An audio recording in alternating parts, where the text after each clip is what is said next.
The Bible also have it on record that the Lord came as the Word to the forefathers, Abraham, Isaac, and Jacob. Also to Samuel, Elijah, Isaiah, Jeremiah, and Ezekiel, as well as Elisha, Obadiah, Hasiel, and Jehu, and many others up to John the Baptist.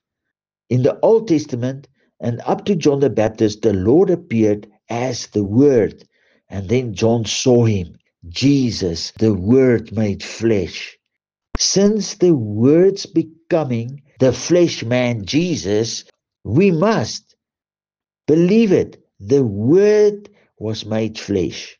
John 1 verse 1 and verse 14. In the beginning was the Word, and the Word was with God, and the Word was God.